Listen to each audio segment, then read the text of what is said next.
এজন্য আহ্বান জানাচ্ছি, পালিয়ে যে গেছে এ দুনিয়ার ইতিহাসে এটাই বলে 850 বছর আগে ওনার দাদা পালিয়েছিল, লক্ষণ সেন। কথা বলে না কেন? ওনার দাদাও কথা বললাম কেন? আমার ফাঁসি চাই বইটা পড়েন, দেখেন ওনার জন্মের ইতিহাস লেখা আছে। ওনার জন্মের ইতিহাস না, ওনার বাবার জন্মের ইতিহাস লেখা আছে। আমি মেজর ডালিম বলছি, বইটা পড়েন। আমি 5 তারিখের পরে এই কয়েকটা বই আমি সব আগা গোড়া শেষ করে দিয়ে গেছি। আল্লাহ, আমরা ভাবি কি আর আসলে হয়েছে কি? আন্দাজে মুসলমান বললেই হবে। এই জন্যে বলছে 850 বছর আগে ওনার পরদাদা দাদা যারা পালিয়েছে, লক্ষণ সেন, সেই রাস্তা ধরেই পালিয়ে গেল। পৃথিবীর ইতিহাস পুরা পাল্টিয়ে দিয়েছে। 350 জন এমপি একবারে পালিয়ে যায়। সারা পৃথিবীর 257টা রাষ্ট্রে আমি পাইনি, এ বাংলাদেশে দেখলাম। শুধু পার্লামেন্টের যারা মেম্বার এরাই পালিয়ে যায়নি, জাতীয় মসজিদের ইমাম পর্যন্ত পালিয়ে গেছে। কি আশ্চর্য বলেন তো, ইমাম সাহেবও পালিয়ে যায়। কিছুদিন পরে এসেছিল আবার জোর করে ইমামতি নেওয়ার জন্য, জনগণ জুতা পিটা দিয়েছে।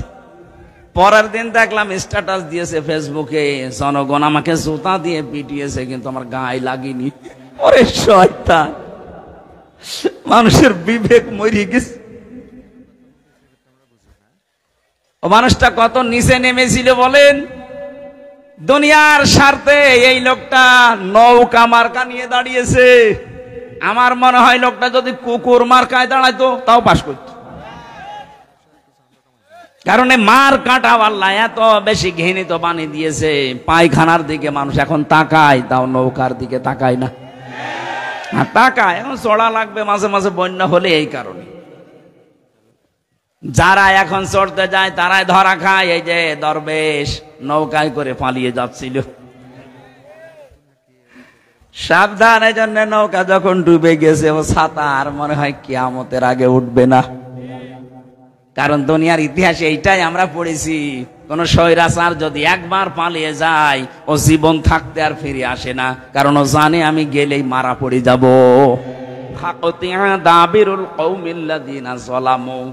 আল্লাহ পাক বলেন জালেমদের শিকড় কেটে দেওয়া হয়ে গেছে।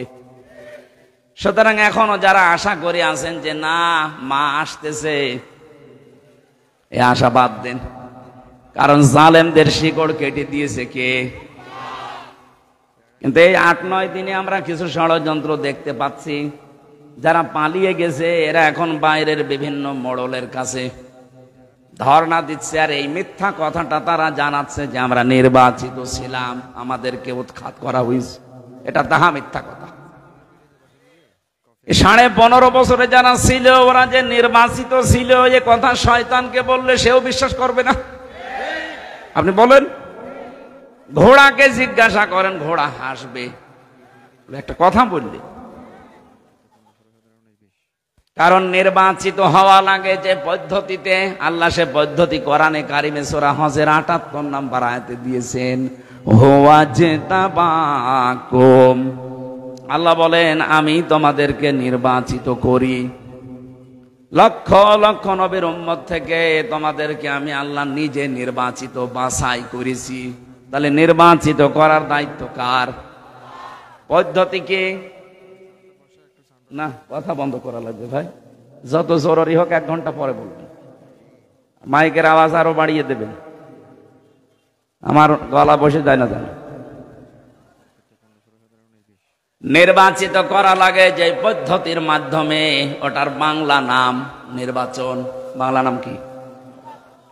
জবাব দেবেন একেবারে ছাত্রের মতো বললাম। নির্বাচিত হয় মানুষ যে পদ্ধতিতে, নাম কি? আপনি একেবারে নিরপেক্ষ দৃষ্টিতে দিয়ে বলেন তো, 15.5 বছর নির্বাচন হয়েছে? আপনি কেন এই মিথ্যা কথা ছড়াচ্ছেন?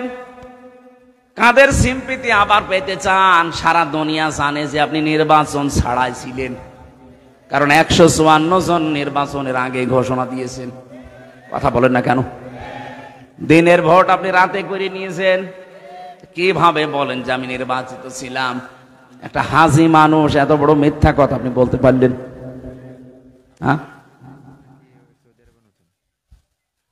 আপনার মেয়ে আপনার ছেলে যদি বলতো আমরা কিছু মনে করতাম না, কারণ তারা মিথ্যা বলে। কি আপনি একটা হাজি মানুষ হয়ে মিথ্যা বলেন, তামাম দুনিয়ার মানুষ কি মনে করবে? এ হাজি মনে হয় মিথ্যাই বলে। কাকে যখন ডিম পাড়ে দেখবেন কোকিলের, ও মনে করে কেউ দেখতেছে না। আপনি যে মিথ্যা বলছেন মনে করছেন কেউ জানে না, তামাম দুনিয়া এটা জানে যে আপনি মিথ্যাবাদী। আমার তো মনে হয় যত বছর বয়স ওনার, এতটা সত্য কথা জীবনে আছে কিনা আমার সন্দেহ লাগে। কি কথা বলেন? এই যে এই দুইটা কথা তার প্রমাণ। আপনি বলছেন আমি নির্বাচিত, আরে নির্বাচনই তো হয়নি, কিসের নির্বাচিত? বাংলাদেশে যে নির্বাচন হয়নি, আমার সাথে এক ওসি ছিল জেলখানায়, আমারে মাঝে মাঝে এসে বলতো হুজুর দেখেন তো আমার তওবা হয়েছে কিনা। কিভাবে তওবা করলেন? যে এই যে নির্বাচন গেল, উনি দায়িত্বে ছিল ফেনী, যে নুসরাত হত্যা মামলার। নির্বাচনের রাত 12টার পর থেকে আমার যা দলবল আছে এদেরকে সাথে নিয়ে আমি আল্লাহর নামে ভোট কাটা আরম্ভ করলাম। হ্যাঁ, এই যে কোরআন শরীফ আমার সামনে, এইভাবে বলছি, আমি আল্লাহর নামে ভোট কাটলাম। ফজর পর্যন্ত কাজ শেষ করার পরে এটা জমা দিয়ে দিলাম বাক্স। গোসল করলাম, ওযু করার পরে 2 রাকাত নামাজ পড়লাম। এবার আমি নামাজ শেষ করে বললাম আস্তাগফিরুল্লাহ, হুজুর আমার তওবা হয়েছে। না, আপনি তো আল্লাহর কাছে দোষ করেননি যে আস্তাগফিরুল্লাহ পড়বেন, আপনি দোষ করেছেন হামজার কাছে। কথা বলেছেন না কেন? একটা এমপি বানাতে হলে 3.5 লাখ থেকে 4 লাখ মানুষের রায় লাগে, ভোট লাগে, আর আপনি সবাইটা একাই দিয়ে দিলেন আর বলছেন হুজুর আমি আস্তাগফিরুল্লাহ পড়লাম। আগে আমার মতো 4 লাখ হামজার কাছে যে স্বীকার করবেন, বলবেন যে আমার ভুল হয়ে গেছে, এখন কি করব বলেন। তারা যদি মন থেকে বলে ঠিক আছে মাফ করে দিলাম যান, তাহলে আপনি মাফ পাবেন। কথা বলেন না কেন? ভয়ঙ্কর বিষয়ে এই কয় বছরের ভেতরে অনেক হামজা দুনিয়া থেকে বিদায় নিয়েছে, আপনি তাদের কাছে মাফ চাবেন কি করে? এই জন্য 15.5 বছরে যারা জুলুম, অত্যাচার, নির্যাতন, বিশেষ করে আয়না ঘরের সাথে যারা জড়িত, গোম আর খুনের সাথে যারা জড়িত, এই মানুষগুলো যদি শুধু এখন আস্তাগফিরুল্লাহ পড়ে, জীবনও মাফ হবে না। এদের মাপ পাওয়ার একটাই পদ্ধতি আছে, অপরাধ যার কাছে স্বীকার করবেন তার কাছে। আপনার কারণে এই লোকটা 15.5 বছর ব্যবসা করতে পারে নাই। আপনি চাঁদাবাজি করে, মিথ্যা মামলা দিয়ে, মিথ্যা সাক্ষী দিয়ে এরকম বহু মানুষের জীবন নষ্ট করে দিয়েছেন। কাউকে গুম করেছেন, খুন করেছেন, আয়না ঘরে রেখেছেন। আমি 10 দিন মাত্র ছিলাম আয়না ঘরে। এই 10 দিনে আমি দেখেছি মানুষের কি যন্ত্রণা ওই জায়গায়। কিছু কিছু মানুষের নখ হয়ে গেছে এত বড় বড়, চুল দাড়ি গোপ মনে হচ্ছে জঙ্গল থেকে বেরিয়ে এসেছে। যখন আমাকে কালো কাপড় বেঁধে নিয়ে যেত মাঝে মাঝে ওই দেওয়ালের দিকে, কিছু কারারক্ষী আছে, কিছু পাহারাদার আছে, সবাই একেবারে হারামি না, 2-1টার একটু বিবেক হালকা আছে। ওই মানুষগুলো যেহেতু এর আগে 17, 18, 19 সাল পর্যন্ত তারা আমার আলোচনা শুনেছে, বাইরে যে আরো শোনে, ওরা আমাকে নিয়ে যাওয়ার সময় বলতো হুজুর আস্তে করে খুলে দেই, এ পর্যন্ত কেউ নেই।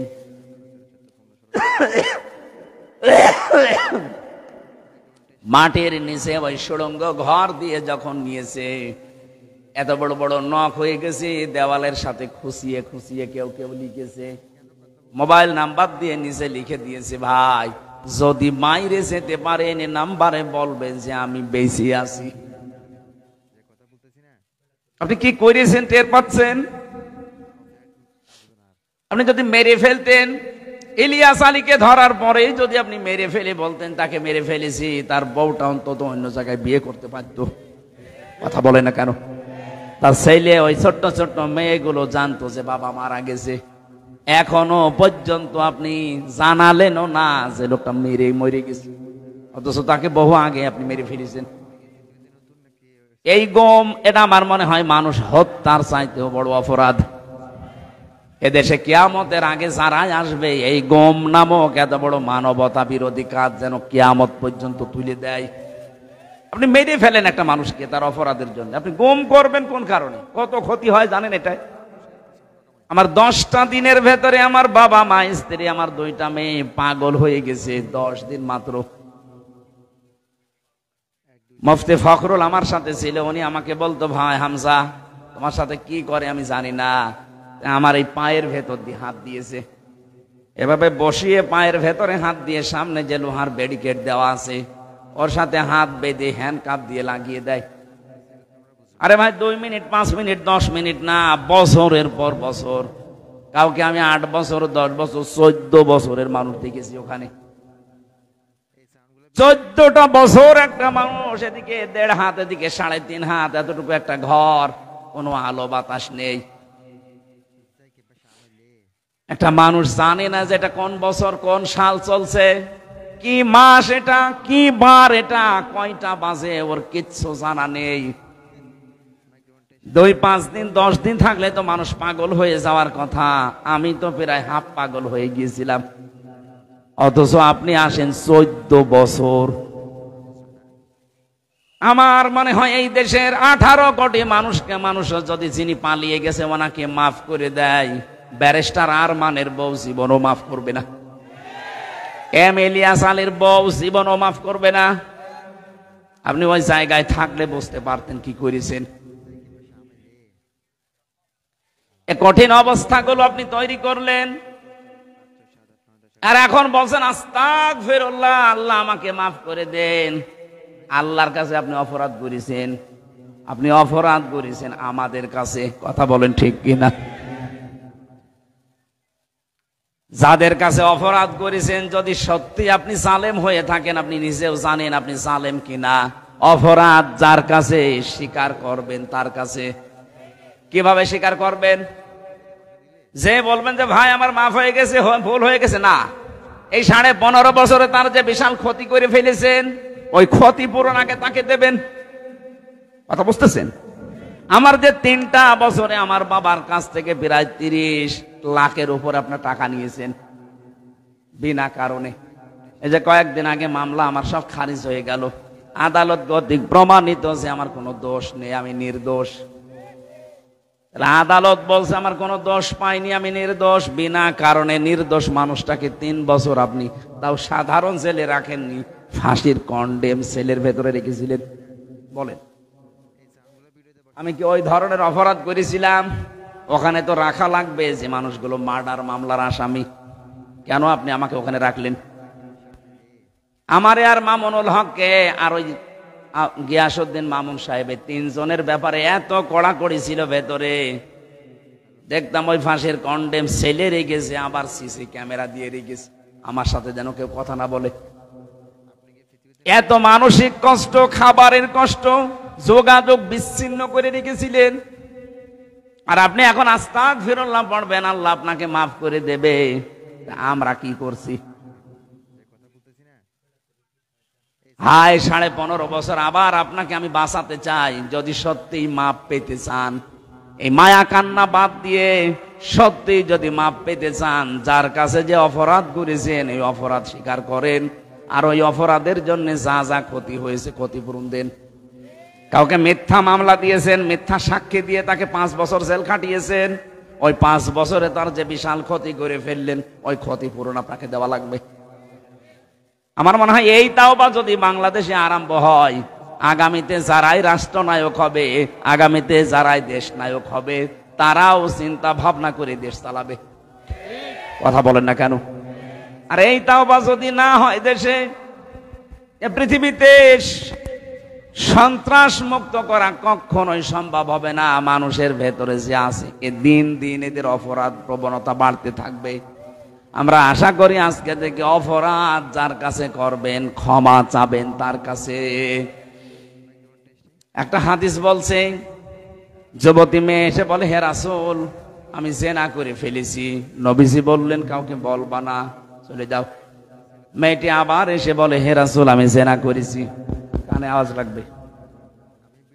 আপনি যদি সত্যি সিটারি করেন না, যাওয়ার সময় এমন বদনাম করবো জীবনে কেউ মাইক নেবে না। কানে আওয়াজ লাগবে, আমার কানে আওয়াজ লাগবে, দরকার হয় মাইক কানের দিকে ঘুরিয়ে দেন।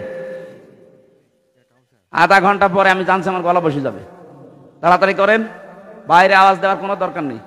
আর এখানে দুইজন বসে কি দেখছেন কি? একজন থাকেন, একজন বাইরে কাজ করেন। সুবহানাল্লাহ আলহামদুলিল্লাহ লা ইলাহা ইল্লাল্লাহ সুবহানাল্লাহ আলহামদুলিল্লাহ।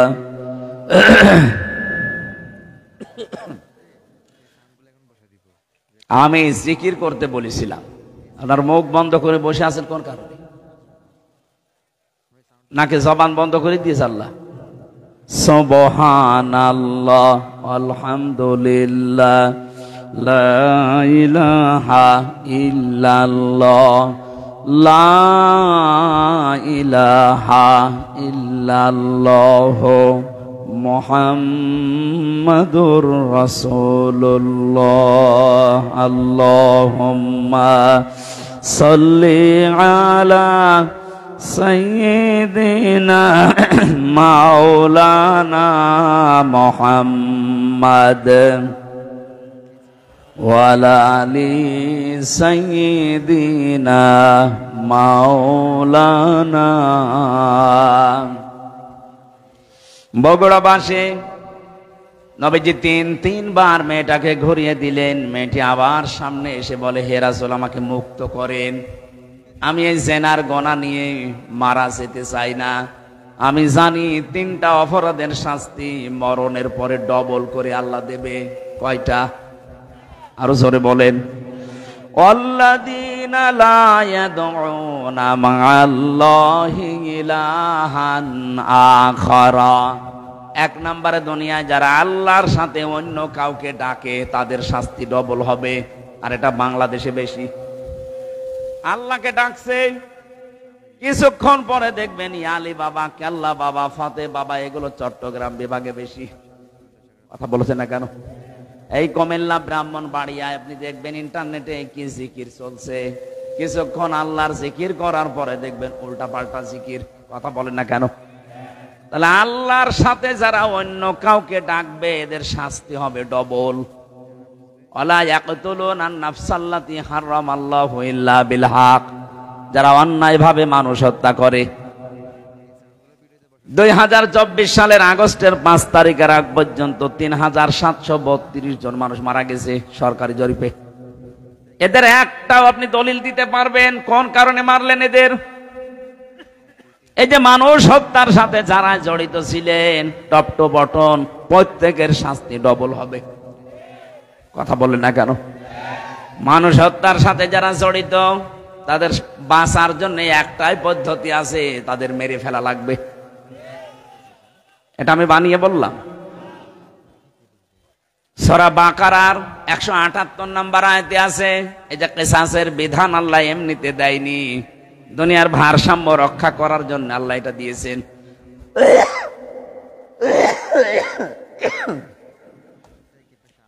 সুতরাং যারা মানুষ হত্যার সাথে জড়িত আপনাদের আখিরাত শেষ, আপনি মারা গেলে জাহান্নামী। ওমাই ইয়াকতুল মুমিনা মুতাআম্মিদান ফাজাযাউহু জাহান্নাম। সূরা নিসার 93 নম্বর আয়াত। আল্লাহ বলেন যারা মানুষ হত্যা করে তাদের 1 নাম্বার শাস্তি জাহান্নাম। কি বলেন বলেন? আপনার আখিরাত তো শেষ। দুনিয়ায় যদি আপনি বৈধভাবে এখন বেঁচে থাকতে চান, যারা এই 3732 জন মানুষ হত্যার সাথে জড়িত, ফাইনাল কথা তাদের মেরে ফেলা লাগবে, কোনো বুদ্ধি নেই আর। 3 নম্বরে ওয়ালা ইয়াজনুন, জেনা করবা না। যারা দুনিয়ায় জেনা করে এই মানুষগুলোর শাস্তি কয়টা? ডবল। বলেন বলেন। মেয়েটি বলছে, হে রাসূল, আমি জেনা করে ফেলেছি, গর্ভবতীও হয়ে গেছি। বিশ্ব নবী বললেন তোমার অপরাধ হয়েছে, কিন্তু বাচ্চাটার অপরাধ নেই, ওটা আগে খালাস হোক। খালাস হওয়ার সঙ্গে সঙ্গে আসবো, আমি বিচার করে দেব। যে এসেছে বলে, হে নবী, এই যে আমার বাচ্চা, আপনি আমাকে মুক্ত করেন অপরাধ থেকে। ও বগুড়াবাসী, আমার কথা হচ্ছে, মেয়েটা আরবি ভাষার লোক, আরব দেশের। তার ভাষা, মাতৃভাষা কি? বলেন বলেন, নবীজি কি তাকে বলতে পারতেন না ঠিক আছে যা হয়েছে হয়েছে, গোপনে আস্তাগফিরুল্লাহ পড়ে নাও? আর তাকে কি আস্তাগফিরুল্লাহ মুখস্থ করানো লাগতো? সে তো তার মুখস্থ আছে, কারণ সে আরবি ভাষার লোক, একবার শুনলেই তো পড়ে ফেলতো। সে কি আস্তাগফিরুল্লাহ পড়লে তার মাফ হয়ে গেছে? কেন নবীজি তাকে বললেন যে ঠিক আছে যাও? 10 মাস 10 দিন পরে এসেছে বাচ্চাটা নিয়ে, বললেন না এখনই হবে না, তোমার স্তনের দুধ আছে, এই বাচ্চার অধিকার 2 বছর, এটা আগে কমপ্লিট করে আসো, বাচ্চাটা যখন শক্ত খাবার খাওয়া শিখবে তখন আসবা। ঠিক এসেছে। যখন আসলেন ডাক দিয়ে বললেন হে রাসূল তাড়াতাড়ি করেন। সে কিন্তু জানে যে বিচার কি হবে, সে নিজে জেনে এসেছে। বিশ্বনবী নিজে ছেলেটাকে এক সাহাবীর আন্ডারে দিয়ে দিলেন, ডাক দিয়ে বললেন একে মাটির ভেতরে গেড়ে দাও। চারিদিক থেকে পাথর মারা আরম্ভ হয়ে গেছে।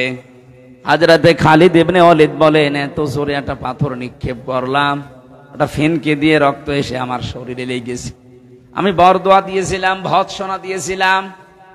নবীজির কানে কথাটা যাওয়ার পরেই বিশ্বনবী বললেন খালিদ থামো, আমি নবী, তুমি নবী না, আমি যা জানি তুমি জানো না, আমি যা দেখতে পাই তুমি দেখতে পাও না।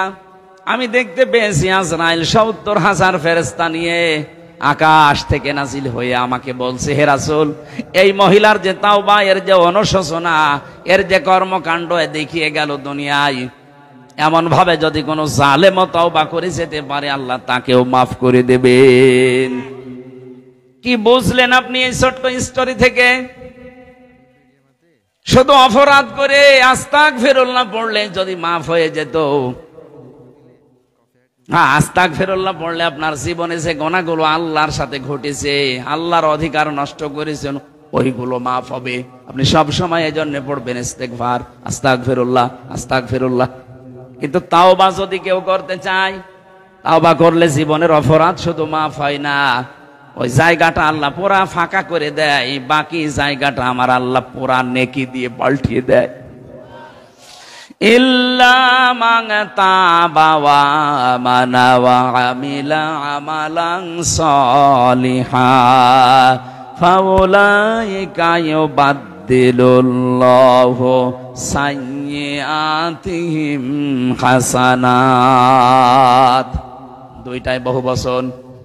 আল্লাহ পাক বলেন যারা তাওবা করে, ইস্তেগফার না, যারা তাওবা করে, এই মানুষগুলো তাওবা করার পরে যদি সিদ্ধান্ত নেয় যতদিন আমি বেঁচে আছি ভালো কাজে লাগবো। এখন তাওবা কি? তাওবার 1 নাম্বার শর্ত হচ্ছে অনুশোচনা করা। কি? 2 নাম্বারে আপনি অপরাধ যার কাছে করেছেন তার কাছে যে স্বীকার করতে হবে, স্বীকৃতি দেওয়া লাগবে। এটা যদি আল্লাহর সাথে সম্পৃক্ত হয় আল্লাহর কাছে বলবেন, যদি বান্দার সাথে সম্পৃক্ত হয় বান্দার কাছে বলা লাগবে। 3 নাম্বারে যা করেছি জীবনে আর এই কাজ আমি জীবনে দুনিয়ায় কোনোদিন রিপিট করব না। জোরে বলেন সুবহানাল্লাহ। তাহলে তাওবা করলে জীবনের অপরাধ শুধু মাফ হয় না, পুরা জায়গাটা আল্লাহ নেকি দিয়ে পাল্টিয়ে দেয়। এটা আস্তাগফিরুল্লাহর মতো না। মেয়েটা তাওবা করেছে না ইস্তেগফার করেছে? তাওবা। বলেন বলেন। এই জন্য আমার আল্লাহ দুনিয়াতে তার এমন তাওবা কবুল করলেন, বিশ্বনবী বলেন এটা যদি পুরা আরব জাহানে সবার ভেতরে ভাগ করে দেন সবাইকে আল্লাহ মাফ করে দেবে। এত বড় তাওবা হয়েছে তার। আর 15.5 বছরে এই 14 দল বাদ দিয়ে বাকি আমরা যারা আছি এদেশে সবাই মাজলুম। কথা বললেন না? 14 দল বাদ দিয়ে বাকি যারা আছি আমরা সবাই কম বেশি মজলুম। এই মজলুমদের এখন উহুদের ময়দান থেকে শিক্ষা নেওয়া লাগবে। উহুদের ময়দানে প্রথমে কিন্তু বিজয় হয়ে গিয়েছিল মুসলমানদের, কিন্তু গনিমতের মাল যখন ভাগাভাগি করার জন্য দৌড়াদৌড়ি আরম্ভ করেছে, হযরতে খালিদ বিন ওয়ালিদ ওই সময়ও কাফের ছিল। আকস্মিক ভাবে তিনি অতর্কিত হামলা চালিয়ে জায়গায় 14 জন মানুষ মেরে ফেলেছিলেন। আমার মনে হয় বাংলাদেশ এখন উহুদের প্রান্তরে দাঁড়িয়ে আছে। আমরা যে বিজয়টা পেয়েছি, এই মাজলুম মানুষগুলো যদি এখনো পর্যন্ত মায়ের পেটের সন্তানের মতো আমরা সিমেন্টেড হয়ে যেতে না পারি, ওরা কিন্তু এখনো উৎপেতি আছে। দেখেন না মাঝে মাঝে বলে আমি কাছাকাছি আছি, চট করে ঢুকে পড়বো, এমনি বলে। ওরা ওই খালিদ বিন ওয়ালিদ যখন কাফের ছিল, যে ভূমিকা ছিল, ওরা ওই ভূমিকা পালন করার জন্য আছে ওৎপেতে। এই জন্য মাঝে মাঝে নতুন নতুন ইস্যু তৈরি করে পাঠায়। আর দেশের কিছু মানুষ আছে, ওরা আন্দাজে লাফিয়ে পরিবেশ নষ্ট করে। আর পরিবেশ নষ্ট করে করবে কি? পেছনে লাল হয়ে যায়।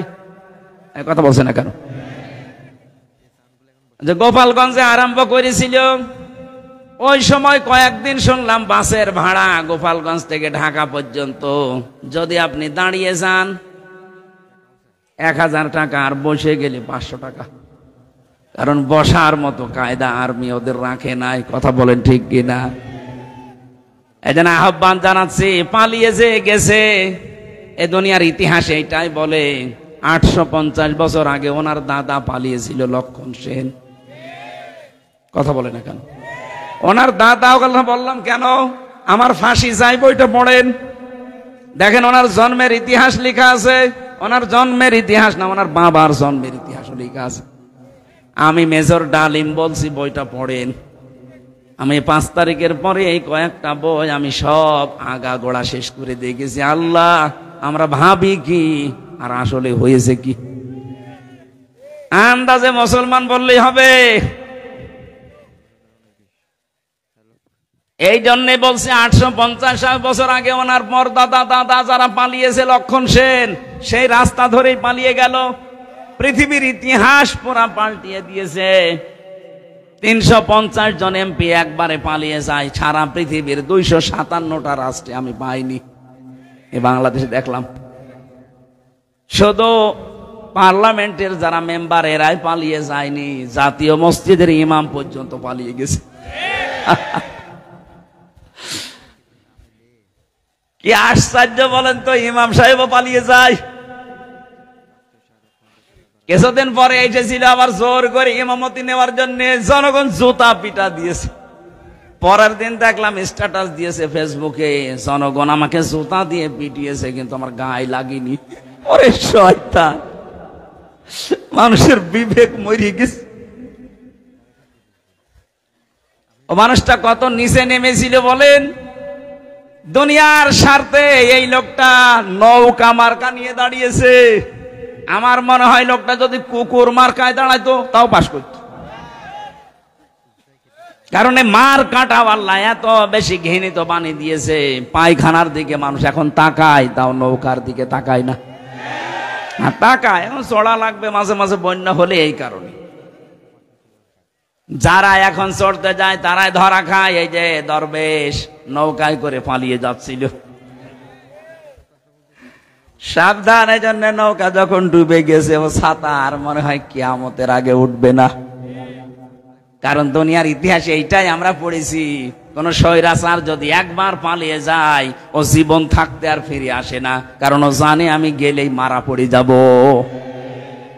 জনগণ যেভাবে ফুসে আছে, ওই দিন যদি আর 5 মিনিট সময় পেত, আমার মনে হয় এতদিন কব্বরে পাঠিয়ে দিত।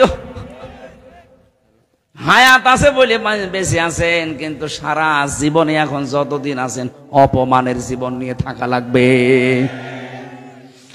আমাদের শিক্ষা নেওয়া দরকার এখান থেকে, আমরা যেন জালেম হয়ে না যাই কোনোদিন। যদি আমরা কেউ জুলুমকারী হয়ে যায়, মাজলুমকে আল্লাহ তো ক্ষমা করে দেবে, কিন্তু জালেমের জন্য আল্লাহ নিজে মামলা দেবে। এটা আছে সূরা শুরা 25 নম্বর পারা 6 নম্বর পৃষ্ঠার 12 নম্বর লাইনের 42 নম্বর আয়াতের প্রথম অংশে আছে, ইন্নামাস সাবিলু আলাল্লাযিনা ইয়াযলিমুনান নাস।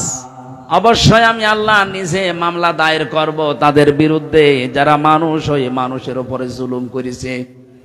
15.5 বছরে যে জুলুম হয়েছে, এটা ওয়াজ করা লাগবে আরো জোরে। সুতরাং 1628টা চেয়ার ছিল এই দেশে, মেন চেয়ার শাহ আলম ভাইয়ের চেয়ার না, এই চেয়ার না। যিনি পালিয়েছে তাকে থেকে শুরু করে থানার শিবগঞ্জের ওসি পর্যন্ত 1628টা চেয়ার ছিল মেন দায়িত্ব পালন করার জন্য। আর এইগুলোই যারা ঘোরাফেরা করে এরাই দেশ চালায়। এই মানুষগুলোর প্রত্যেকটাই ছিল জালেম আর জালেমের সহযোগী, কেউ ডাইরেক্ট কেউ ইনডাইরেক্ট। এই কথা বলেন না কেন? এদের বিরুদ্ধে মামলা হামজার বলেন, শাহ আলমের। কার? আমরা অত্যাচারিত হয়েছি, আমরা যদি কিছু নাও বলি আল্লাহ আপনার বিরুদ্ধে মামলা দেবে। কারণ এই দেশের 1628টা চেয়ারের যারাই ছিল তারা আল্লাহর মামলার আসামি। আপনি শব্দটা খেয়াল করছেন? কত ওজনওয়ালা! আল্লাহর মামলার আসামি এরা। বাদী যত বড় হয় মামলা তত কঠিন হয়। বলেন, এরা আল্লাহর মামলার আসামি। এটা দুনিয়াও শেষ, জালেমদের আখিরাতও শেষ। আল্লাহু লা ইয়াহদিল কওমাজ জালিমিন। আল্লাহ বলেন আমি জালেমদেরকে হেদায়েত দিচ্ছি না, দেব না। এটা মোজারে, বর্তমান, ভবিষ্যৎ, প্রেজেন্ট, ফিউচার। কি করলেন আপনি? জালেমদের দোসর হয়ে সাহায্য সহযোগিতা করে যা কামিয়েছিলেন সেগুলো ভোগ করতে পারলেন না। আর দুনিয়া তো শেষ হয়ে গেল, আপনার আখিরাতও শেষ। আপনি তো ছোটখাটো কোনো বাদীর আসামি না, আপনি সরাসরি আল্লাহর মামলার আসামি। আপনার দিকে তাকিয়ে এখন আফসোস হয় মাঝে মাঝে, কি করলেন আপনি? আমাদের জীবনের দিকে একটু খেয়াল করা দরকার। আমি আমার ইমান থেকে বলছি, এখানে যারাই আমরা আছি 200 বছর পরে যদি এই জমিনে কেউ আমরা ঘুরে আসি, আমার নিজের বাড়ি, বানানো বাড়ি, আমাকে আমার নাতি ছেলে তারা উঠতে দেবে না। বলেন তো দুনিয়াটা কেমন? এই বাড়ি ঘর জমি জায়গার জন্য এমন কোন কিছু করি নাই, সব আমার জীবনে ছিল, সে বৈধ অবৈধ বলেন। অথচ মাত্র 200 বছর পরে এখন ফিরে আসবেন, আপনাকে আপনার ছেলের 3 পুরুষের পরে আর তারা চিনবেও না, উঠতেও দেবে না। কোরআনে কারিমে আল্লাহ আমাদেরকে কথাটা বারবার আমাদের বিবেকের কাছে ধাক্কা দিয়েছেন। আমাল হায়াতুদ দুনিয়া ইল্লা মাতাউল গুরুর। ও পৃথিবীর বান্দা বান্দিরা, একটু বিবেকটা কাজে লাগাতে পারো না? দুনিয়ার জীবন কিন্তু ধোঁকা। তোমার মা বাবাও ধোঁকা, সন্তান ধোঁকা, স্ত্রী ধোঁকা। দুনিয়ায় একটু ভান করে থাকো, দেখো চোখ বন্ধ করে সব ধোঁকা ধরা পড়ে যাবে। সুতরাং আমরা যেন পাগলামি না করি কেউ। বিশাল ধোঁকা আমাদের সামনে যেটা দেখা দিচ্ছে এখনো আছে, এই ধোঁকায় পড়ে আমি আমার আখিরাত নষ্ট করতে পারি না। আমার আখিরাত যেন আমার সামনে 1 নম্বরে থাকে, এই দুনিয়া যেন আমার পেছনে থাকে। তাহলে আখিরাত যদি কেউ 1 নম্বর বানায়, দুনিয়া আমার আল্লাহ তার কপালে যা আছে এমনি দিয়ে দেবেন। আমরা কি আখিরাত সামনে রাখতে রাজি আছে? বলেন বলেন। আমার এবার তেলাওয়াত কি তো আয়াত সূরা আরাফ 179 নম্বর আয়াত। আজকের আলোচনার বিষয় যেটা বলেছিলাম, নাম হচ্ছে বিবেক। নাম কি? এটা যাদেরকে আল্লাহ দিয়েছেন, এই বিবেক যাদের কাছে লাগে না, একেবারে অ্যাক্টিভ হয়ে মিশে যাবেন কোরআনের সাথে। আল্লাহ পাক বলেন, ওয়ালাকাদ যারানা লিজাহান্নামা কাসীরাম মিনাল জিন্নি ওয়াল ইনস। অধিকাংশ মানুষ আর জিন জাহান্নামে যাবে, এই জন্যই তাদেরকে বানিয়েছি। কে বলছেন? প্রশ্ন আসতে পারে, তাহলে আমার দোষ কে? অধিকাংশ মানুষ আর জিন যদি জাহান্নামে যায় তা আমার কি দোষ? হ্যাঁ, এখানে আল্লাহ 3টি ইন্দ্রিয় শক্তির কথা দিয়েছেন। যাদের ভেতরে এই 3টা আছে, যদি কাজে না লাগে সে জাহান্নামে যাবে, যার কাজে লাগবে সে জান্নাতি। একেবারে কাটছাট সহজ কথা। 1 নম্বরে লাহুম কুলুবুল লা ইয়াফকাহুনা বিহা, যাদের কলব আছে কিন্তু চিন্তা ভাবনা নেই। এই যে আপনাকে বিবেক আল্লাহ দিয়েছেন, কিন্তু বিবেকটা আপনি কাজে লাগান না। বিবেক কাজে লাগাতে পারলে আপনি রাস্তা হারাবেন না, রাস্তা পেয়ে যাবেন। একেবারে গোড়াতে শিকড়ে আল্লাহ হাত দিয়েছেন আমাদের। হালাতা আলাল ইনসানি হিনুম মিনাদ দাহারি লাম ইয়াকুন শাইআম মাযকুরা। আল্লাহ পাক বলেন, হামজা একটু কি খেয়াল করো না, বিবেকটা কাজে আমার লাগে না যে তুমি জন্মের আগে উল্লেখ করার মতো কিছুই ছিলে না। আমার এই যে 33 বছর বয়স, এখন 34 বছর আগে হামজা নামে আমার বংশে যেহেতু কেউ ছিল না, আমার বংশে আমার এই রিয়াজ এবং ফিরোজা, এই মাধ্যমে আমি দুনিয়ায় আসলাম। কেউ আলোচনাও কোনোদিন করেছে যে এখানে হামজা নামে একজন এসেছে মাত্র 34 বছর আগে? আল্লাহ পাক আমাকে এটা স্মরণ করাচ্ছেন কেন? কারণ একটা দুর্বল জায়গায় আঘাত দিয়েছেন আমার। আমি তখন কিছুই ছিলাম না, নেই থেকে আস্তে আস্তে আমার আল্লাহ আজ হামজা বানিয়ে চেয়ারে বসিয়েছে। এখানে মা বাবার দায়িত্ব শুধু বিছানায় থাকা, বাকি যা করার কে করেছে? একটু বিবেকটা এদিকে কাছে লাগাতে পারেন না?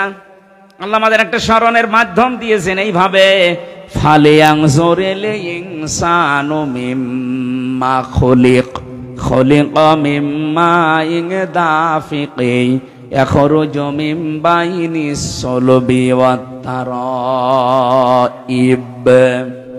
মানুষকে একটু নজর করে দেখে না যে কি দিয়ে তারে বানালাম? বাবার স্ফলিঙ্গ দিয়ে দ্রুত গতিতে বের হয়ে যাওয়া পানিটা দিয়ে, যেটা একবার বের হয়ে শরীর থেকে গোসল ফরজ হয়ে যায়, যে পানির ছাড়া পৃথিবীর কোন মার্কেটে 4 আনাও দাম নেই। কথা বলেন না কেন? কেউ ফ্রি দিলেও আপনি নেবেন না।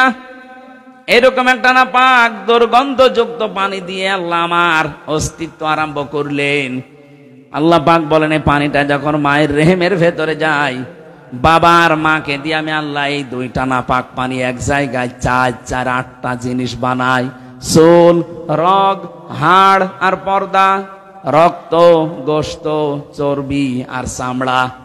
বিজ্ঞান ভিত্তিক আলোচনায় যখন তাফসীরগুলো আমি মিলিয়েছি দেখেছি, হ্যাঁ এই 4-8টা জিনিস এক। আল্লাহ পাক বলেন মানুষ বানাতে কম পক্ষে 13টা উপাদান লাগে। 13টা বিষয় এক জায়গায় না হলে দুনিয়ায় আপনি আসতে পারবেন না, আসলেও অপূর্ণাঙ্গ হয়ে আসবেন। 4-8টা নাই, আপনার মার বাবা 2 জনেরটা নিয়ে বানালেন, বাকি 5টা এখনো 13 হতে কয় লাগে? এই 5টা আমার আল্লাহ নিজের রব নামের কারণে দিয়েছেন। ওয়াজআলা লাকুমুস সামআ ওয়াল আবসারা ওয়াল আফইদা। আল্লাহ বলেন শ্রবণ শক্তি, দর্শন শক্তি, বাক শক্তি, আকেল শক্তি আর ঘ্রাণ শক্তি, এর ভেতরে যদি একটাও তোকে কম দিতাম দুনিয়ায় আসতে ঠিক, কিন্তু অপূর্ণাঙ্গ হয়ে। যদি বাক শক্তি না দিতাম কথা বলতে পারতে না। বিজ্ঞান এখন প্রমাণ করছে কয়েক ইঞ্চি জায়গায় মানুষ যে কথা বলে, এক একটা কথা তৈরি হতে 27টা ধাক্কা লাগে। কয়টা? আপনি কম্পিউটার ভেড়াবেন, আমি যা দেখিয়ে দিতে পারবো। 27টা স্তর পার করার পর একটা কথা তৈরি হয়। পৃথিবীর কেউ আপনাকে এই কথা বলার যোগ্যতা দেয়নি, দিয়েছে কে? দুঃখজনক হলেও সত্য, এই 15.5 বছরে আল্লাহর এই বাক শক্তি জালেমরা কেড়ে নিয়েছিল। ওরা বন্ধ করে দিয়েছিল আমাদের কথা বলার যোগ্যতা। কথা বললেও বলতে পারতাম না। কথা বলেন না কেন? কথা তো বলবো আমার মনে যেটা আছে, যেটা বৈধ কথা ওইটা, অথচ আমাদের কণ্ঠনালী চেপে ধরত। আমরা চাই কিয়ামতের আগে আমাদের এই বাক শক্তি কেউ যেন রুদ্ধ করে দিতে না পারে।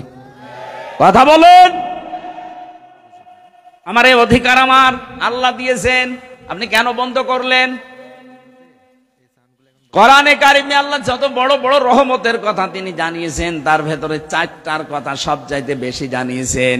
1 নম্বরে আর রহমানু আল্লামাল কোরআন খলাকাল ইনসানা আল্লামাহুল বায়ান। আল্লাহ পাক বলেন আমি যে রহমান, আমার দয়া দেখতে চাও, পৃথিবীর সবচাইতে বড় দয়া কোরআনে কারিম তোমাদেরকে দেওয়া। লক্ষ লক্ষ নবী পাঠিয়েছিলাম দুনিয়ায়, কোন নবীকে আমি আল্লাহ কোরআন দেয়নি, তোমাদেরকে দিয়েছি। এটা আমার বড় নিয়ামত। এটাই শুধু না, আমি তোমাদেরকে মানুষ বানিয়েছি। মায়ের পেটের ভেতরে আমি আল্লাহ নিজে তোমাদের মানুষ বানিয়ে শেষ করে দেইনি, কথা বলার যোগ্যতা দিয়েছি। এই যে কথা বলতে পারা কত বড় নিয়ামত। এই আয়াতের ব্যাখ্যায় হাদিস এসেছে, বিশ্বনবী জানিয়েছেন, বিজ্ঞান তো বলেছে 27টা স্তর পার করা লাগে, নবীজি বলেছেন প্রতিটি স্তরে একটা একটা করে আল্লাহর ফেরেশতা বসে আছে। এর কাছে ও, ওর কাছে এ, এর কাছে এ, এভাবে সিরিয়াল আকারে দিতে দিতে সর্বশেষ আমাদের এই মুখের গর্ত দিয়ে একটা কথা আল্লাহ বের করে দেয়। ধাক্কা লাগে কয়টা?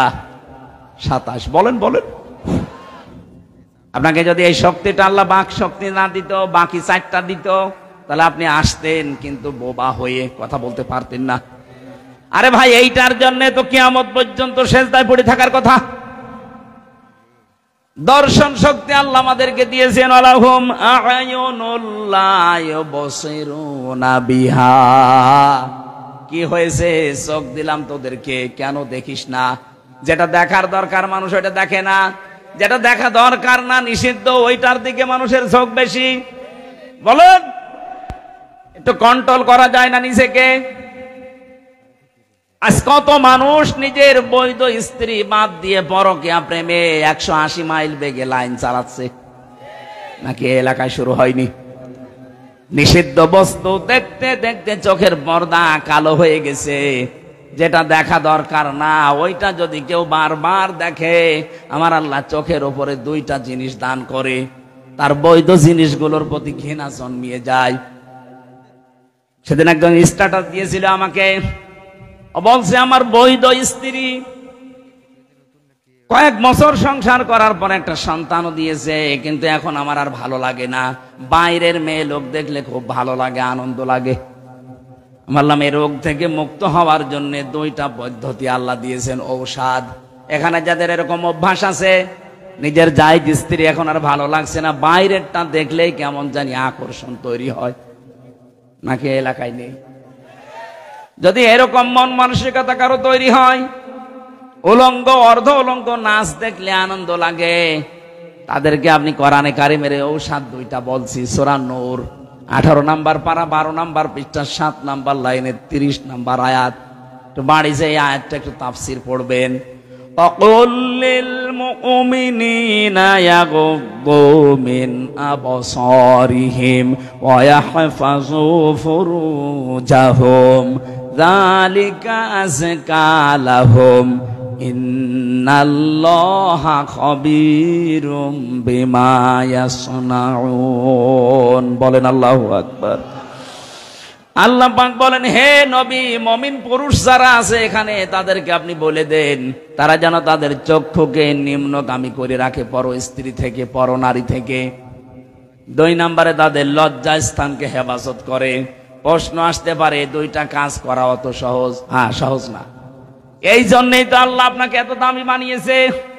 আপনার পরীক্ষা তো এই 2টাই। বিশ্ব নবী জানিয়েছেন 2টা গর্থের যদি কেউ আমাকে গ্যারান্টি দিতে পারে, আমি আল্লাহর নবী বলছি তাকে আমি জান্নাতে পৌঁছিয়ে দেব। 1 নম্বরে এই মুখটা, 2 নম্বরে লজ্জা স্থান। এই 2টা গর্থ যদি সত্যি কেউ হেফাজত করে রাখতে পারে, আল্লাহর দিকে তাকিয়ে একটা অনির্বচন সুখ আপনাকে আল্লাহ দান করবে। শব্দটা কে বললাম বলেন তো? অনির্বচন সুখ। এটা বাংলা, বাস্তবতা দেখাচ্ছি। এই যে চিল ছো মারে যখন পাখির বাচ্চাদের, মা পাখিটা তখন নিজের ডানাটা এভাবে বিছিয়ে ফল করে দেয়, এর নাম আরবিতে ওয়াকফিজ। আল্লাহ বলেন, ডানা এভাবে ডাউন করার পরে ফল করে দেয়, যখন 60 করার পরে যখন ফল করে, তোমরা দেখতে পাও পাখির এই মরগুলো এত মোলায়েম, এত নরম, এত সফট, একটার সাথে আরেকটা যখন মিলে যায়, ডাউন করার পরে যখন ফল করে, এর নিচে বাচ্চাগুলো যে একটা আনন্দ পায়, একটা সুখ পেয়ে যায়, ওদের মনে মনে এই চিন্তা, এই বিশ্বাস তৈরি হয় যে যেখানে আসি এখানে অন্তত দুনিয়ার কেউ ছো মেরে নিয়ে যেতে পারবে না। তখন ওরা কিসির মিসির আওয়াজ দেয়। বাংলাতে এদেরকে বলা হয় অনির্বচন সুখ। আপনি যদি সত্যি আল্লাহর ভয়ে আজকে আপনার এই চোখের যে গোনা আছে এটা বন্ধ করে দিতে পারেন, আপনার হৃদয়ের ভেতরে আল্লাহ আলাদা ভাবে একটা সুখ নিজে দান করবেন।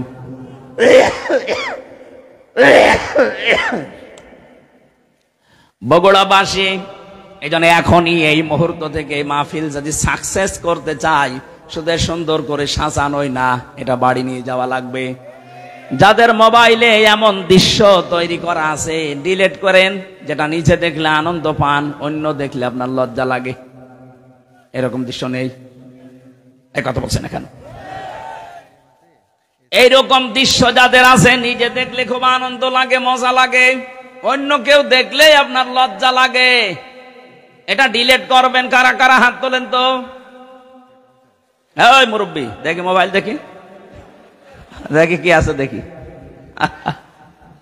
কি আশ্চর্য, হ্যাঁ, দাঁড়িয়েলা মানুষ কি রেখেছেন আপনি মোবাইলে? এক্ষণে ডিলিট করেন, করেন, আপনার ওয়াজ শুনতে আসাচ্ছে। ওটা ভাটা জিনিস ডাউনলোড করে আপনি ওয়াজ শুনতে এসেছেন, এক্ষণে ডিলিট করে বাড়ি যাবে। আল্লাহ আমাদের চোখের হক আদায় করার জন্য কয়েকটা জিনিস কোরআনে কারিমে আমাদের সামনে এনে দিয়েছেন।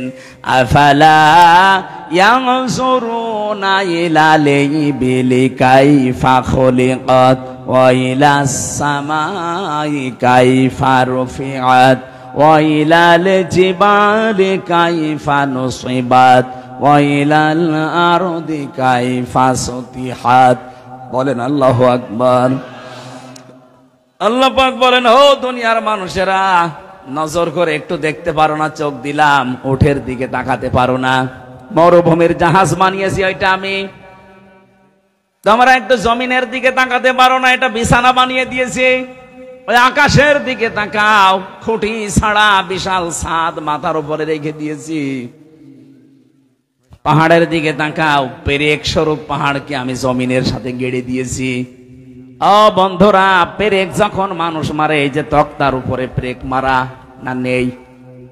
এই পেরেক যখন মারে তক্তার উপরে, ওই যে সামনে একটা আল বেরিয়ে থাকে চ্যাপটা মতো, এই চ্যাপটা অংশ এতটুকু হলে ভেতরে যা গিয়েছে চ্যাপটার চাইতে 20 গুণ বড়। কথা বলেন না কেন? আপনি পেরেক যদি এইটা, আল্লাহ বলেন পেরেকের মতো পাহাড়কে জমিনে গেড়ে দিলাম, তার মানে পাহাড় যত বড় আছে উপরে তাতে 20 ডবল নিচে আল্লাহ গেড়ে দিয়েছেন। এই যে পঞ্চগড়ের পাশে হিমালয় পাহাড়, আপনি চিন্তা করেন 36,000 ফিট, এত বড় বিশাল পাহাড় উপরে যদি থাকে, ভেতরে এরকম 20 গুণ আল্লাহ গেড়ে দিয়েছেন।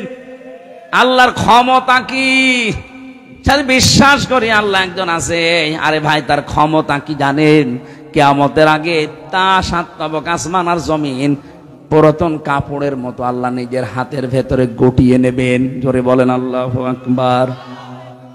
আল্লাহ আমাদেরকে এগুলো দেখিয়ে দেখিয়ে আমাদের বিবেকটা নাড়া দিচ্ছে। কি হয়েছে তোদের? আমার ক্ষমতা সম্পর্কে ধারণা আসে না? 8, 5, 13টা জিনিস এক হয়ে যাওয়ার পরে আস্তে করে মায়ের পেট থেকে ধরে নিয়ে আসলাম। তোর একটা বারের জন্য বিবেক কাছে লাগে না? কেন তোরে আমি এভাবে বানিয়ে নিয়ে আসলাম? পৃথিবীর অন্যান্য সৃষ্টিকে, এ মানুষগুলো, এই সৃষ্টি জগৎকে আমি কত দুনিয়ায় তাদেরকেও নিয়ে আসি, কিন্তু এত সম্মান দিয়ে নিয়ে আসি না। শুধু আশরাফুল মাখলুকাত হিসাবে তোদেরকে আমি এত সম্মান দিয়ে দুনিয়ায় নিয়ে আসি। মারা যাওয়ার পরে তোদেরকে আমি ফেলে দেব যেখানে সেখানে না, তাদের সম্মানজনক একটা দাফন কাফনের ব্যবস্থা পর্যন্ত আমাদের করা লাগে। কথা বলেন ঠিক কিনা? যে আদমকে এত সম্মান দিলেন বিবেকের কারণে। কিসের কারণে? বিবেক আছে বলে আপনার এত সম্মান। বিবেক না থাকলে আপনি যদি পাগল হয়ে যান, আপনার এত সম্মান দুনিয়ায় কেউ দেবে না। সুতরাং আপনার যে বিবেক আছে, এটা আজকে থেকেই কাজে লাগাবেন। এমনকি জাহান্নামে যাবে যারা, মেন গেটে যে ফেরেশতা দাঁড়িয়ে আছে, দারোয়ান ফেরেশতা মালিক, ও জিজ্ঞাসা করবে, আলাম ইয়াতিকুম রাসূলুম মিনকুম ইয়াতলুনা আলাইকুম আয়াতি রাব্বিকুম ওয়া ইউনযিরুনাকুম লিকা ইয়াউমিকুম হাযা। কি তোমাদের কাছে কি নবী রাসূল যায়নি? এই জাহান্নামের যে আযাবের কথাগুলো তারা কি তোমাদেরকে শোনায়নি, সতর্ক করেনি? প্রত্যেকটি জাহান্নামী মানুষগুলো এক বাক্যে জবাব দেবে, ক্বালু বালা ক্বাদ জানা নাযীর। হ্যাঁ, আমাদের কাছে সতর্ক বার্তা নিয়ে এসেছিল। নবী হয়তো আসে নাই, নবীর ওয়ারিসরা এসেছিল। সত্য কথা বলতে হবে, মিথ্যা বলা যাবে না। সত্য পথে চলা লাগবে, মিথ্যা পথে চলা যাবে না। সত্যকে মিথ্যার সাথে মিশ্রণ করা যাবে না। দায়িত্ব জীবনে যেটা যেটা আছে পালন করা লাগবে, কথাগুলো আমাদের স্মরণ করিয়েছিল। কিন্তু মনে মনে ভাবতাম এইটা, আর বলতাম ফাকাল্লাবনা ওয়া কুলনা মা নাযালাল্লাহু মিন শাই। মনে হয় বেটা মিথ্যা কথা বলছে, এরকম কিছু আল্লাহ নাযিল করেনি, এরকম ধারণা এদেশে কারো নেই এখন।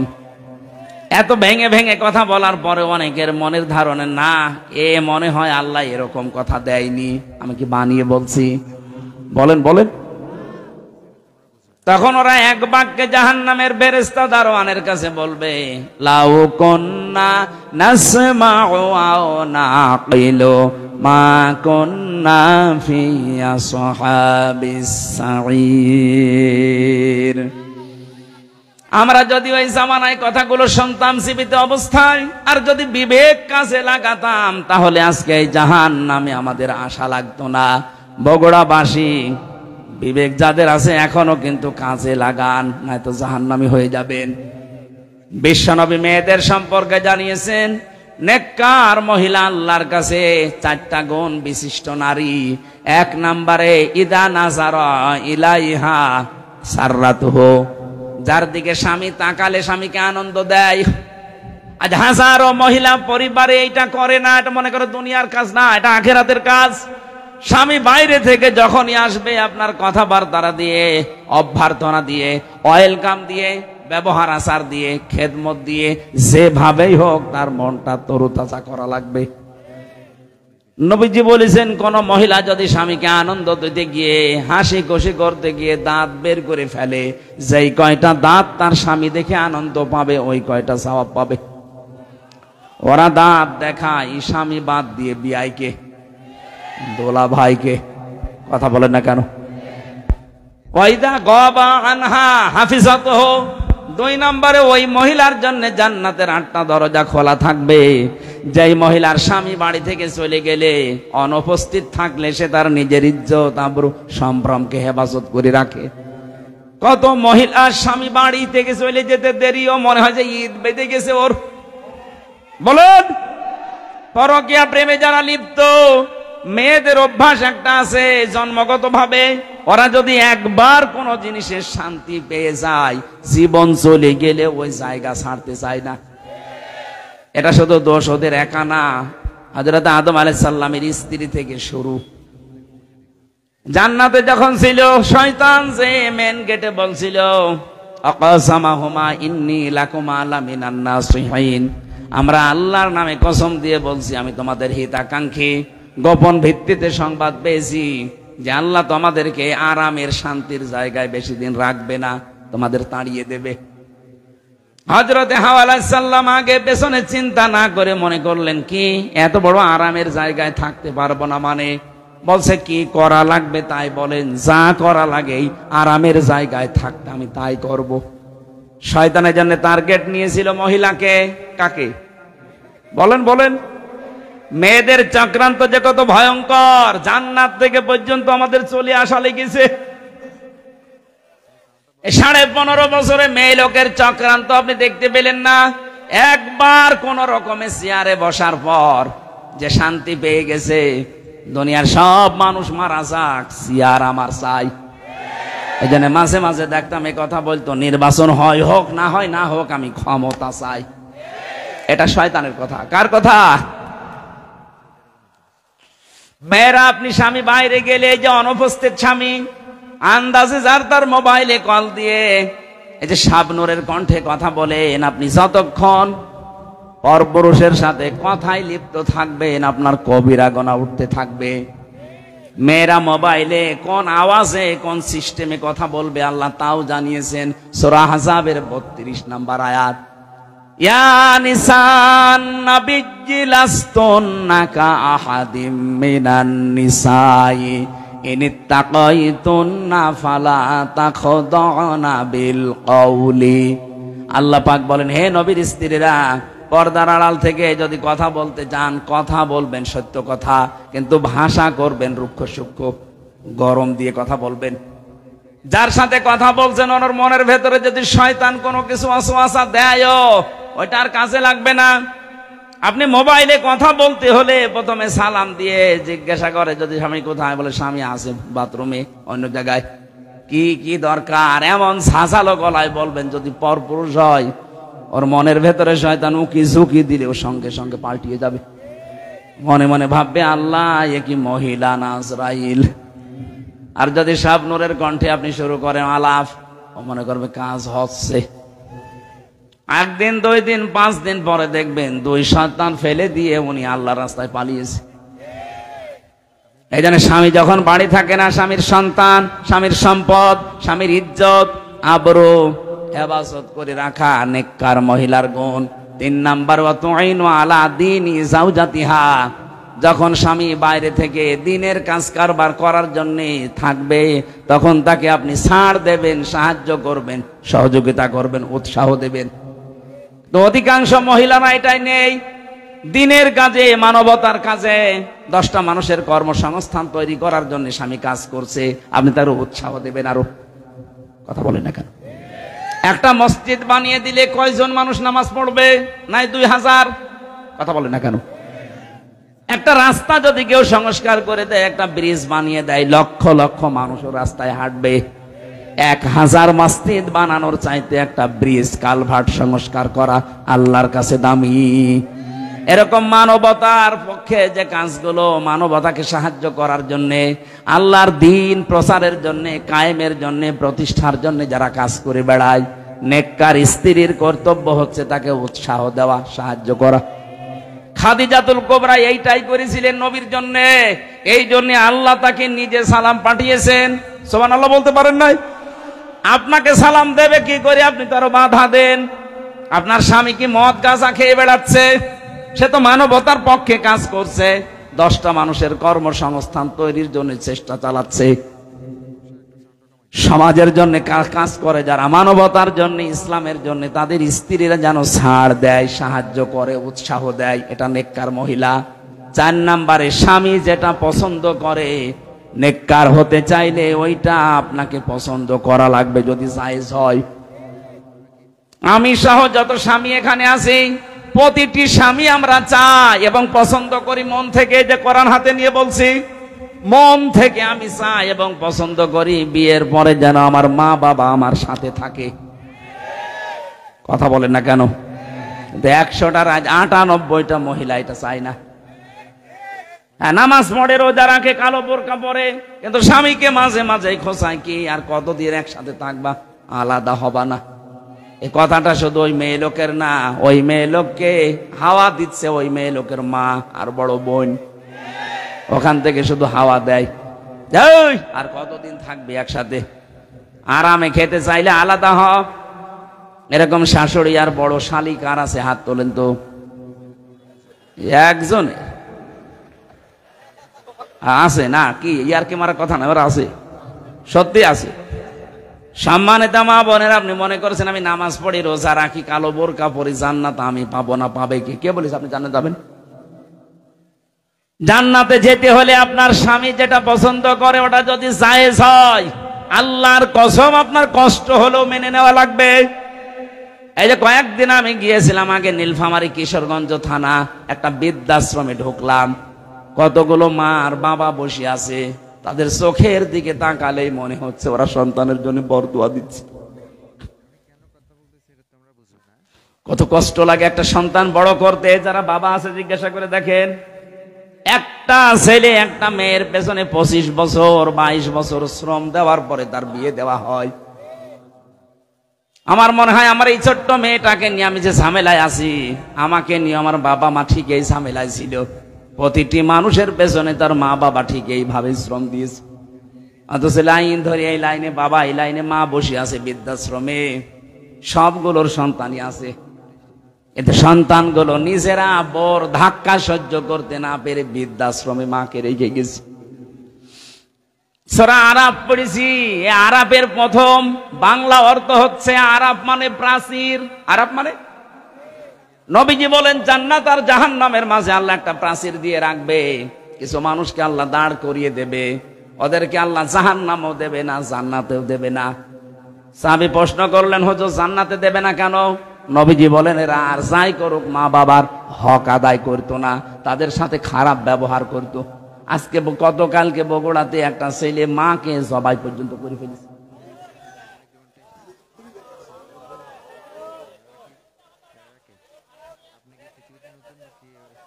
সে যেই হোক, ছড়িয়েছে তো এই সংবাদ।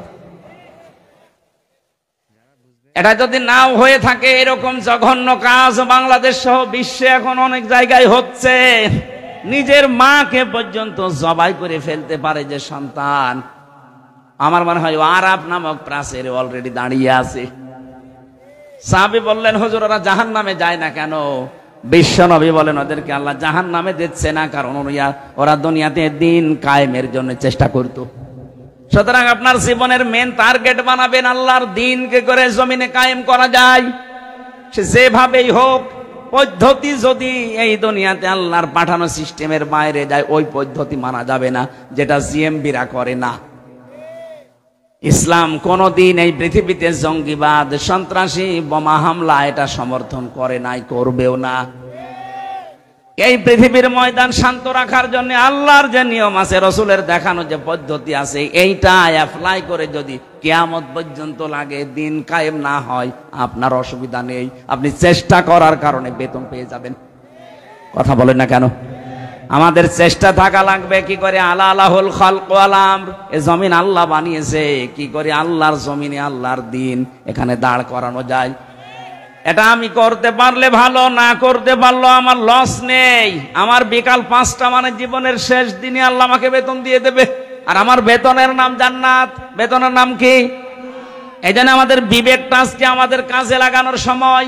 দুনিয়াতে যাদের বিবেক কাজে লাগে না, কোরআনের ভাষায় সূরা আনফাল 22 নম্বর আয়াত, ইন্না শাররাত দাওয়াবি ইনদাল্লাহি সুম্মুল বুকুমুল লাযিনা লা ইয়াকিলুন।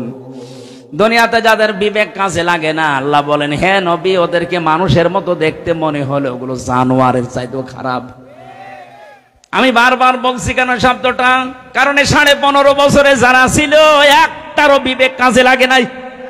আপনার যদি বিবেক ন্যূনতম কাজে লাগতো, বিনা ভোটের এমপি হয়ে আপনি বুক ফোলাতে পারতেন না? আপনার লজ্জা করতো না? জনগণ আমাকে নির্বাচিত করে না, আমি পরিচয় দিই করে যে আমি এমপি। আপনার বিবেক কোথায় গিয়েছিল? কুকুরে পোশাক করেছিল বিবেকে। সারা দুনিয়া ধিক্কার দিয়েছে 15.5 বছর, এরপরও মাটি কামড়িয়ে সিয়াদ ধরে পড়ে আছে। আল্লাহ এত বড় লাথি দিয়েছে, এখন আদালতে নিতে গেলেও দেখি লাথি খাই। কয়েকদিন আগে ইনো একটা লাথি খেয়েছে না?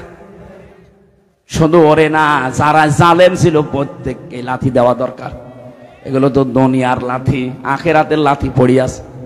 ফেরেশতারা ওদেরকে ভোট বলের মতো পিটাবে। জালেম আমরা কোনোদিন যেন না হয়ে যায়। আল্লাহুম আযানুল্লাহ ইয়াসমাউনা বিহা, যেগুলো শোনার তোমরা শোনো না। কি হয়েছে? কান দিলাম, শুনতে চাও না কেন? উলাইকা কালানাম, এই 3টি ইন্দ্রিয় শক্তি যাদের দিলাম, যারা কাজে লাগায় না, এই মানুষগুলো জানোয়ার। কে বলছেন? বলেন বলেন। আপনি নিজেকে এবার নিজে প্রশ্ন করে দেখেন তো। আল্লাহ আপনাকে বিবেক দিয়েছে, চোখ দিয়েছে, কান দিয়েছে। যাদেরকে দেয়নি তাদেরটা বাদ দিলাম, কিন্তু যাদের দিয়েছে আপনি কি জবাব দেবেন? এক অন্ধ আমার সাথে খাবার খাচ্ছিল, এটা কুমিল্লায়।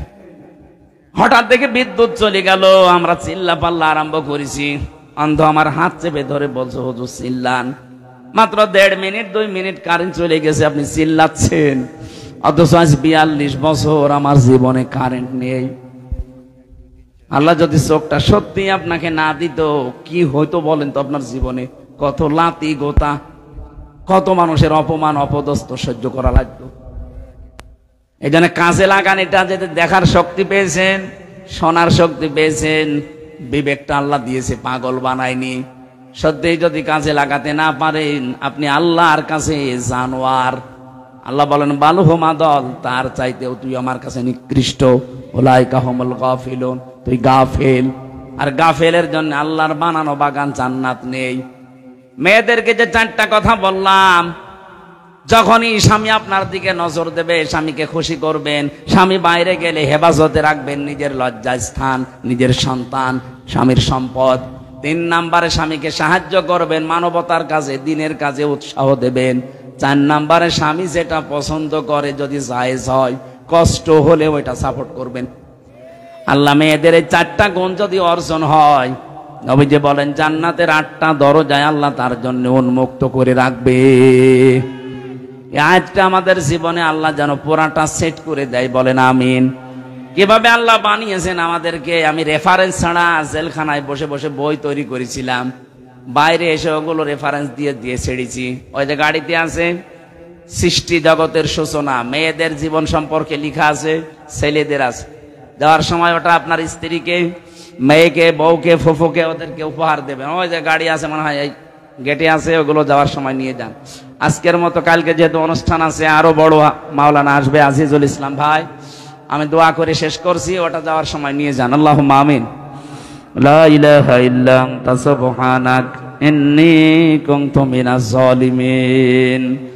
রব্বুল আলামিন 2 দিন ব্যাপী তাফসীরুল কোরআন মাহফিলের প্রথম দিনে বগুড়া শিবগঞ্জের কিচকের এই মাটিতে আমরা হাত তুলেছি। যত মানুষ আমরা কোরআনের কথাগুলো এই 1.5 ঘন্টা পর্যন্ত শুনলাম, আমাদেরকে মাফ করে দাও। আলোচনার সওয়াবগুলো নবীজির রওজায় পৌঁছিয়ে দাও। মা বাপ যারা হারিয়ে ফেলেছে আল্লাহ মা বাপকে ক্ষমা করে দাও। রব্বুল আলামিন বগুড়ার মাটি মানুষের সন্তান শহীদ রাষ্ট্রপতি জিয়াউর রহমানকে কবরে তুমি মাফ করে জান্নাত দিয়ে দাও। তার স্ত্রী অসুস্থ, আল্লাহ শেফায়ে কামেলা জিলা নসিব করে দাও। তার ছোট সন্তান তা দুনিয়া থেকে বিদায় নিয়েছে, আল্লাহ তার কোকো ভাইয়ের কবরকেও জান্নাত বানাও। রব্বুল আলামিন শ্রদ্ধাভাজন বড় ভাই জনাব তারেক জিয়া এই মাটির সন্তান, নির্বাসিত হয়ে আছে নিজের দেশ থেকে, কতটা বছর পাড়ি জমিয়ে প্রবাসে পড়ে আছে। আল্লাহ তাআলা সম্মানের সাথে, ইজ্জতের সাথে এ দেশের সন্তান এ দেশের মাটিতে ফিরিয়ে দাও। কোরআনে কারিম দিয়ে দেশ চলছে, এটা দেখে মরার সুযোগ করে দাও। মাহফিলের প্রধান অতিথি অধ্যক্ষ মীর শাহ আলম, আল্লাহ তাআলা এ নামের ভেতরে যেটা লুকিয়ে আছে তাকে তুমি ওই জায়গায় পৌঁছিয়ে দাও।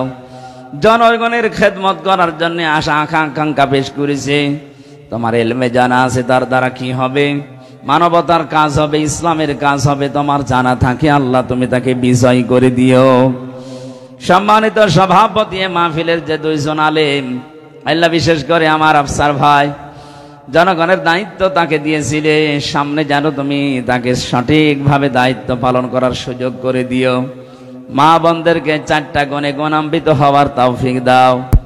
জালেমের জেলখানায় 3টা বছর বড় অসুস্থ হয়ে পড়েছি আমি, আল্লাহ আমাকে তুমি আগের অবস্থায় স্বাভাবিক অবস্থায় ফিরিয়ে দাও। কোরআনের কথাগুলো সহজ সরল ভাষায় বলার মতো যোগ্যতা আমাকে ভিক্ষা দাও। এই এলাকায় মাটির নিচে কত মানুষ ঘুমিয়ে আছে, কোরআনের ইজ্জতে আল্লাহ তুমি মাফ করে দাও। জেলখানায় আমার পার্টনার শ্রদ্ধাভাজন বড় ভাই জনাব মিয়া নুরউদ্দিন অপু, আল্লাহ তার সন্তানের জন্য দোয়া চেয়েছে, ছেলেটাকে কবুল করো, তার শরীরকে তুমি সুস্থ রাখো। আল্লাহ বহু সাহায্য করেছে জেলখানার ভেতরে আলেমদের, আল্লাহ তাআলা এই ওসিলায় তাকে তুমি মাফ করে দাও। বারাকাল্লাহু লানা ওয়া লাকুম ফিল কোরআনিল আযীম। মরণ আসলেই যেন বলতে পারি লা ইলাহা ইল্লাল্লাহু মুহাম্মাদুর রাসূলুল্লাহ।